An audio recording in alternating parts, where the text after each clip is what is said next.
आदाब दोस्तों, लोकसभा चुनाव 2024 के 4 चरण कंप्लीट हो चुके हैं। 4 चरणों का मतदान हो चुका है और जैसे जैसे एक एक चरण के मतदान कंप्लीट हो रहे हैं वैसे वैसे राजनीतिक समीकरण भी बदलते जा रहे हैं।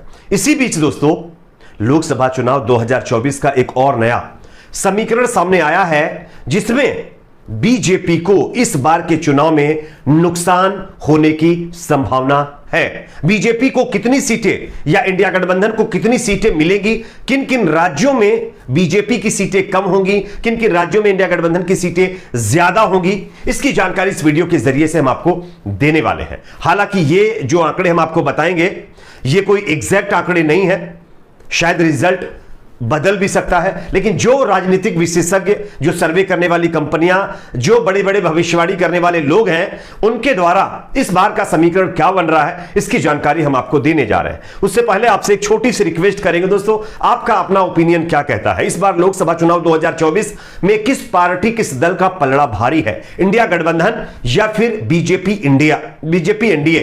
कमेंट सेक्शन में अपना फीडबैक जरूर दीजिए दोस्तों। 4 चरणों के मतदान होने के बाद अब 20 तारीख को आप सब जानते हैं कि 5वें चरण का मतदान होगा। इसी बीच समाजवादी पार्टी के जो नेता हैं अखिलेश यादव के पुराने साथी और बीजेपी के फिलहाल मौजूदा सहयोगी दल महान दल के राष्ट्रीय अध्यक्ष केशव देव मौर्य ने एक बड़ा दावा कर दिया है और यह दावा अपने आप में बहुत मायने रखता है दोस्तों, क्योंकि जो नेता बीजेपी एनडीए के साथ गठबंधन में है, अगर वो ये कह रहा है कि बीजेपी को नुकसान होने वाला है तो आप समझिए समीकरण क्या बन रहे हैं। चलिए हम आपको बताते हैं कि महान दल के राष्ट्रीय अध्यक्ष केशव देव मौर्य की तरफ से क्या दावा किया गया है। मैं आपको स्क्रीन पर खबर भी दिखा रहा हूं, आप देख सकते हैं। बीजेपी के सहयोगी नेता केशव देव मौर्य ने दावा किया है कि उत्तर प्रदेश में कांग्रेस समाजवादी पार्टी से अधिक सीटें जीतेगी।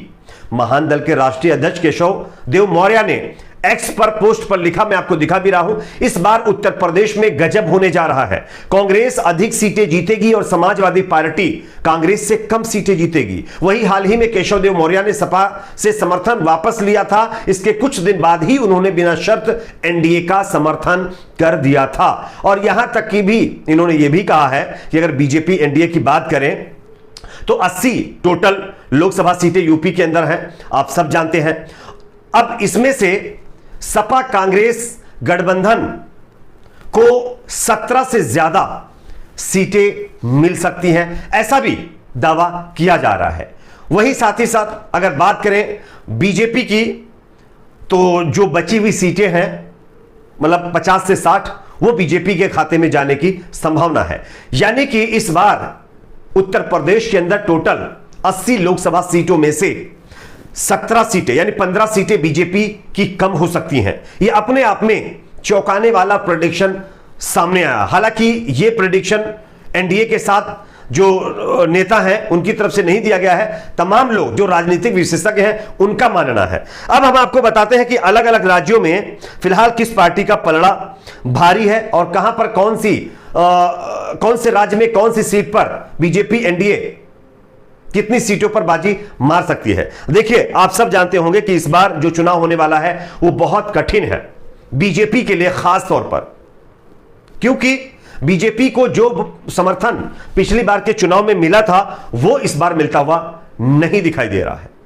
इसी बीच आकलन यह भी सामने आया है कि बिहार, महाराष्ट्र, कर्नाटक में भी बीजेपी को नुकसान हो सकता है।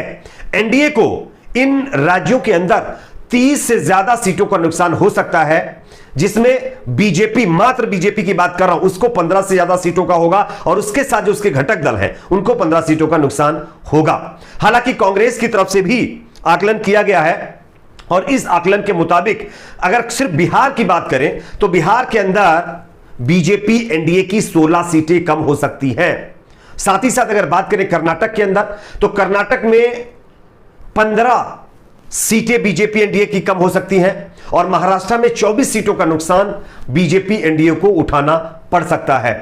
अब यह एनडीए अगर हम देखें तो यहां पर एनडीए को 30 सीटों के नुकसान के भाजपा के आकलन के मुकाबले 55 सीटों का नुकसान यानी इंडिया अलायंस की तरफ से जो आकलन किया गया उसके मुताबिक दिखाया जा रहा है। यानी कि सीधे तौर पर खुद बीजेपी ये मानती है कि कर्नाटक, महाराष्ट्र, पश्चिम बंगाल, बिहार के अंदर 30 सीटें उसकी कम होगी। वहीं दूसरी तरफ इंडिया गठबंधन का आकलन है कि 55 सीटें इन राज्यों के अंदर बीजेपी की कम होंगी। तो ये अपने आप में दर्शाता है कि किस तरीके से तमाम राज्यों के अंदर जो बीजेपी का ग्राफ है वो गिरता जा रहा है। और अब मैं आपको स्क्रीन पर दिखा भी रहा हूं, आप देख सकते हैं। इतना ही नहीं दोस्तों, यहां पर आप देख सकते हैं कि शिवसेना यूबीटी के नेता संजय राउत ने भी एक बड़ा दावा कर दिया है। उन्होंने क्या कहा है मैं आपको स्क्रीन पर दिखा रहा हूं, आप देख सकते हैं। यह संजय राउत का दावा है।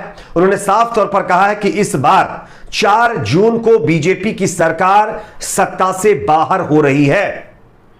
यानी 4 जून के बाद बीजेपी सत्ता में कायम नहीं रहेगी, क्योंकि जिस तरीके से मोदी लहर देश के अंदर से गायब हो चुकी है उसका सीधा नुकसान बीजेपी को होने वाला है। यहां तक कि अब जो मैं आकलन आपको दिखाने वाला हूं यह सबसे ज्यादा चौंकाने वाला है दोस्तों। अक्सर अपनी भविष्यवाणियों को लेकर के और अपनी सर्वे करने वाली एजेंसी के बलबूते देश में अपनी अलग पहचान बनाने वाले प्रशांत किशोर ने भी एक बड़ी भविष्यवाणी कर दी है। प्रशांत किशोर ने क्या कहा है आप देखिए स्क्रीन पर। भाजपा को सीटें तो मिलेगी कि वो सरकार बना पाएगी, लेकिन उतनी नहीं जितनी वो कह रही है। इससे पहले आपको बता दें कि प्रशांत किशोर का कहना था कि बीजेपी 350 के करीब सीटें जीत सकती है, लेकिन अब धीरे धीरे जैसे जैसे चुनाव के चरण आगे बढ़ रहे हैं वैसे वैसे बीजेपी की सीटें यहां पर कम होती हुई दिखाई दे रही हैं। प्रशांत किशोर के मुताबिक बीजेपी एनडीए की दोनों की सीटें अगर मिलाकर हम देखें तो 300 सीटें भी बीजेपी पार नहीं कर पाएगी। बीजेपी 300 सीटों के अंदर सिमट सकती है, यह प्रशांत किशोर का कहना है, जो जन सुराज के सूत्रधार हैं। और इस बार विपक्ष को उन्होंने मजबूत बताया है।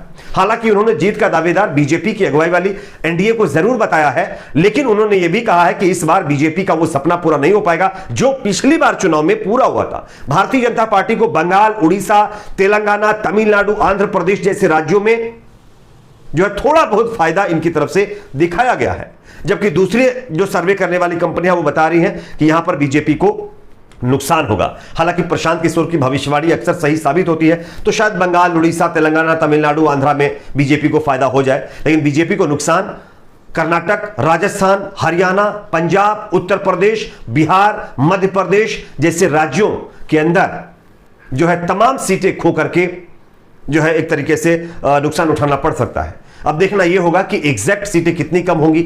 आपके हिसाब से दोस्तों आपको क्या लगता है? जिस तरीके से आज देश का माहौल बना हुआ है, जिस तरीके से लोग लगातार बीजेपी नेताओं का विरोध कर रहे हैं, जिस तरीके से लोग बीजेपी नेताओं को गांव में घुसने नहीं दे रहे हैं, इसके हिसाब से बीजेपी, एनडीए और इंडिया गठबंधन किसके खाते में कितनी सीटें जा सकती हैं, कमेंट सेक्शन में जरूर बताइए। इस वीडियो को ज्यादा से ज्यादा लाइक करिए, शेयर करिए, चैनल पर नए हैं तो सब्सक्राइब जरूर करें।